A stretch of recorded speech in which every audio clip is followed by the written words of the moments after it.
Hello guys, welcome back to my channel. Good morning সবাইকে। তো কেমন আছে সবাই? তোমাদের ভালোবাসা আমি তো অনেক ভালো আছি। আজ শুভ নববর্ষ, তো সবাইকে আমার মন থেকে প্রীতি শুভেচ্ছা অভিনন্দন জানাচ্ছি। তো আজ ফার্স্ট পয়লা বৈশাখ, তোমরা কে কি করছো অবশ্যই আমাকে কমেন্ট করে জানিও কিন্তু। আর আমি যেগুলো করব সেগুলো তো তোমাদের কাছে রোজ শেয়ার করে আজও করব। সকাল সকাল উঠে পড়েছি আর আমি আমার গোপু সোনাকে সেবা দিয়ে দিয়েছি তরমুজ দিয়ে। এরপর আশেপাশের পরিবেশটা দেখতে বাইরে গেছিলাম। তারপর দেখলাম আজকের ওয়েদারটা ঝলমলে, কি বলবো, রোদ্দুর উঠেছে, আমার তো বেশ ভালো লাগছে। এরপর দেখো মা এনেছে আমাদের জমি টাটকা গাজর আর কালকের ঝড়ের আম। আমি দোকানে গেছিলাম, দোকান থেকে সিমাইয়ের প্যাকেট এনেছি। এনে দেখো সেদ্ধ করে ফার্স্টে বাদাম ভেজে তার আগে আমি আলু আর গাজর কেটে রাখছিলাম। এই রান্নাটা আমি ফার্স্ট টাইম ট্রাই করছি, জানি না কেমন হবে খেতে। সো দেখো রান্না করে নিচ্ছি। এরপর দুধ দিয়ে বাদাম দিয়ে তাল মিশ্রি দিয়ে সিমাই রান্না করেছিলাম, মিষ্টি সিমাই।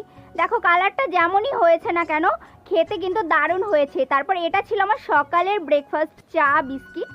অল্পই খেয়েছিলাম, তোমরা ভেবো না পুরোটাই খেয়েছি। খাওয়া দাওয়া কমপ্লিট করে আমি রান্নাঘরে চলে এসেছি, ভাত চাপিয়ে দিয়েছি। এরই মধ্যে আমি সবজি কেটে নেব।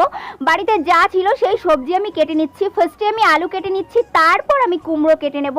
তো দেখো ফোনে ছিল না চার্জ, আলু কাটতে কাটতে আমার ফোন শেষ হয়ে গেছিলো চার্জ। তারপর দেখো লাস্ট এখানে ছিল চাটনি। তো নিরামিষ হয়েছে, একে একে করে তোমাদের সামনে নিয়ে আসছি আজকে লাঞ্চ থালি। অনেক রকমের ভাজা করেছিলাম, তারপর নিরামিষ রান্না হয়েছে।